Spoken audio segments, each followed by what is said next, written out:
প্রতি বাজেটেই কেন বাড়ে সিগারেটের দাম? এতে করে সিগারেটের বিক্রি কমে? দাম বাড়লেই কি ধূমপায়ীর সংখ্যা কমে? এটা নিয়ে ক্ষোভ আছে সিগারেট প্রেমীদেরও। প্রশ্ন হচ্ছে, সরকার কি আপনার স্বাস্থ্যের খেয়াল রাখতে শুল্ক বাড়ায়, নাকি রাজস্ব আয় অন্যতম কারণ? বাজেট ঘোষণার আগে সবসময় আলোচনার তুঙ্গে থাকে সিগারেটের দাম বৃদ্ধি। এমনকি বাজেট ঘোষণার কয়েক সপ্তাহ আগে থেকেই বেড়ে যায় দাম। এবারও তার ব্যতিক্রম হয়নি। 2024-25 অর্থ বছরের প্রস্তাবিত বাজেটেও বিড়ি ও সিগারেটের দাম বাড়ানোর প্রস্তাব করেছে সরকার। স্বাস্থ্যের জন্য ক্ষতিকর এ জাতীয় পণ্যের ব্যবহার কমানো ও রাজস্ব আদায় বৃদ্ধির লক্ষ্যে সব ধরনের সিগারেট ও তামাকের উপর করের হার বাড়িয়ে 70% করার প্রস্তাব দেওয়া হয়েছে। এছাড়া সিগারেট ও বিড়ির কাগজের স্থানীয় উৎপাদন পর্যায়ের মূসকের হার 7.5% পরিবর্তে 15% নির্ধারণের প্রস্তাব করা হয়েছে। দেশের অভ্যন্তরীণ রাজস্ব আয়ের অন্যতম বড় খাত বিড়ি, সিগারেট ও তামাকজাত পণ্য। এক হিসেবে দেখা গেছে 2023 সালে কেবল ব্রিটিশ আমেরিকান টোবাকো থেকে সরকারের আয় 31,212 কোটি টাকা। সরকারের মোট রাজস্ব আয়ের প্রায় 13% আসে এ খাত থেকে। সেক্ষেত্রে বলাই যায়, সিগারেটের দাম বাড়ানোর পেছনে অন্যতম কারণ সরকারের রাজস্ব আয় বৃদ্ধি। সরকারের আয় না হয় বাড়লো, কিন্তু সাধারণ মানুষের স্বাস্থ্যের বিষয়টি? শুল্ক বাড়লে কি ধূমপান কমবে? বাংলাদেশ অর্থনীতি সমিতির তথ্য বলছে 70% করের ফলে দেশে ধূমপান প্রায় 66% কমে আসবে।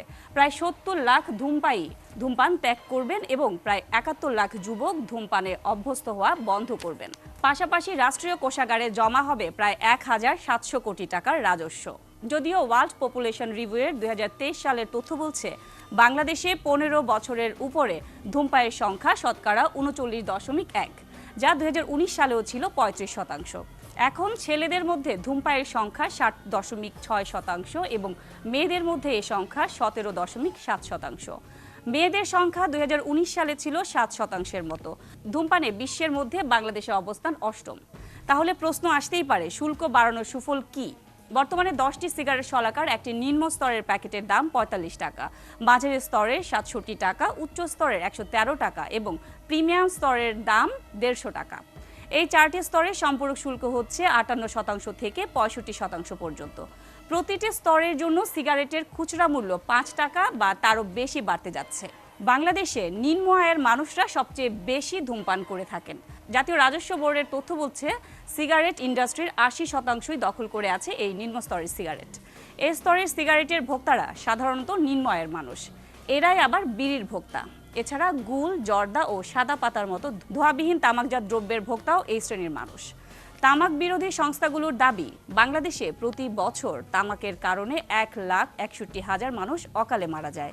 প্রায় 15 লাখের বেশি মানুষ বিভিন্ন অসুস্থতায় ভোগেন এবং পরোক্ষ ধূমপানের কারণে 61,000 শিশু নানা রোগের শিকার হয়। আর এখানেও বেশিরভাগ নিম্ন আয়ের মানুষ।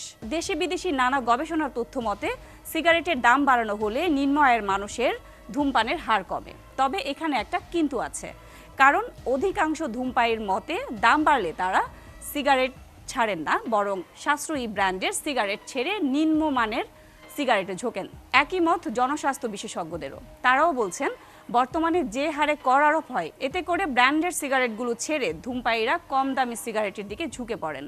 তাই কম দামি সিগারেটের দামও বাড়াতে হবে। শুধুমাত্র রাজস্ব আদায়ের জন্য সিগারেটের দাম বাড়ালে জনস্বাস্থ্যের কোনো উন্নতি হবে না। তাই প্রস্তাবিত বাজেটে সব ধরনের তামাকজাত পণ্যের পাশাপাশি ই সিগারেট ও ভ্যাপিং পণ্য আমদানি সুযোগ বন্ধের দাবি তামাক বিরোধী আন্দোলন কর্মীদের।